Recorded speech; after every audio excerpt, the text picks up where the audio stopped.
joined from Cairo by Al-Ahram newspaper managing editor Ashraf Al-Ashry. Thank you, sir, for joining us. Sir, firstly, let's start off by asking how significant is the emergency Arab Islamic Summit in Doha in shaping the unified regional response towards the Israeli attacks from Qatar?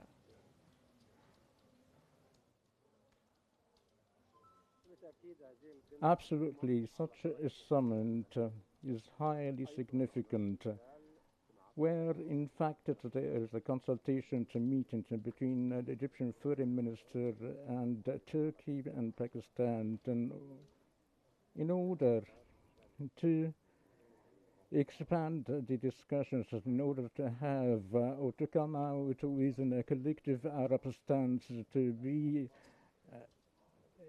adopted in the upcoming summit, and also to search or to pursue a unified political path and to form some sort of deterrence regarding Israel's attack in Doha. So there is a great significance of the upcoming summit between the Arab Islamic countries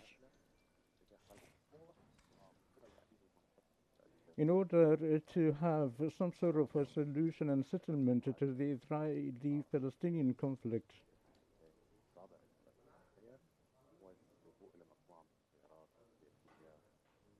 That would come up with some sort of political resolutions in order to help to de-escalate the tensions in the region. Well, sir, since you're talking about solutions here, now what practical measures could possibly come out from the summit, whether it be like diplomatic measures, for instance, economic or security-related measures that they may take after these Israeli attacks to deter further Israeli escalation?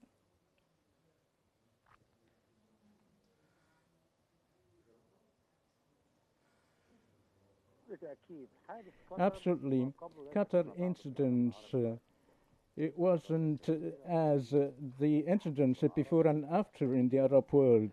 There is a great awareness of the Arab world to prepare themselves and prepare as they are thinking about following the Qatar's incident and what is going to happen after any attempt of aggressions against any Arab countries to come up to this one.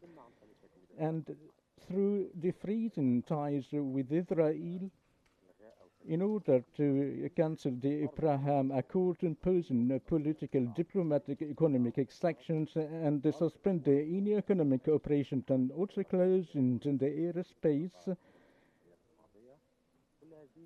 All these are calculated options that will be discussed for the Arab and Islamic leaders. What happened in Qatar that plays a great role in changing the equations by a great and a full alert state to confront any Israeli absurd actions as Israel did in Qatar that triggered a great outrage in the region. So all the options are on the table in confronting Netanyahu and his the far-right extremist coalition government.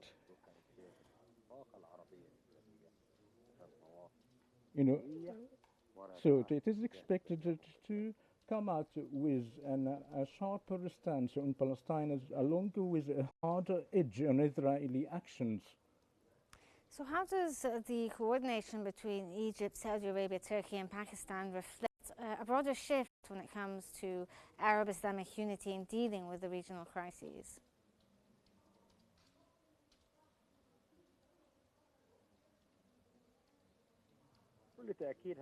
Absolutely.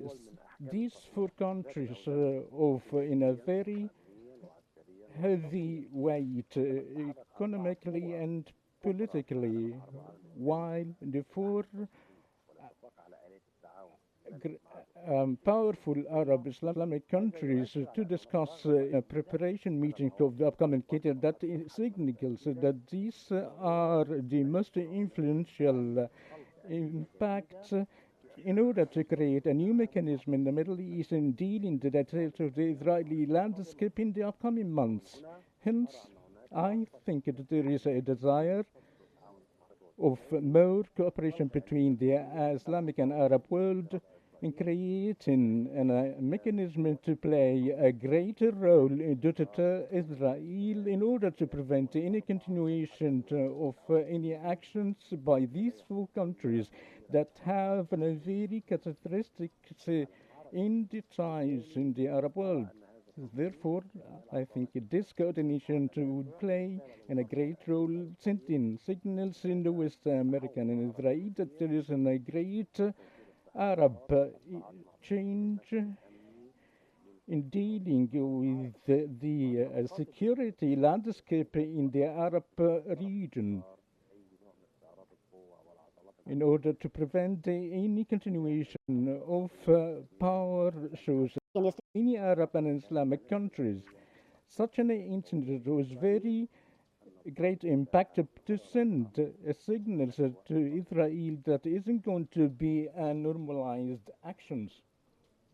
So to what extent, sir, can U.S. engagement with Qatar, including President Trump's talks with the Qatari Prime Minister, influence the outcomes of the summit and regional stability as a whole?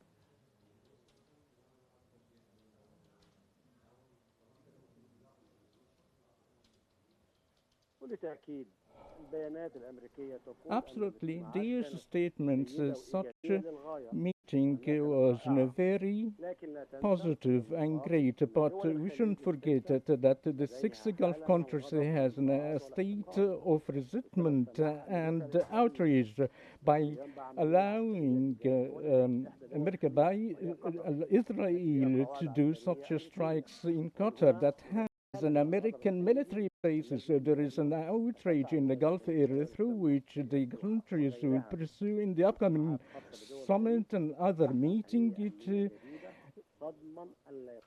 float any new security mechanism in order to not to have such an incident to be repeated. So America's reputation at stake, trying to through the meeting in New York by the Foreign Minister of Qatar, but Qatar is outraged, the Gulf is outraged, the Islamic and Arab countries will come out of stance that would indicate of some changes of American-Israeli practices in the upcoming period that would result great changes in the upcoming times in the Gulf and the Arab region. So what risks does this sort of confrontation pose for the wider Middle East stability, and especially given the ongoing war that's taking place in Gaza, as well as the rising tensions with Israel?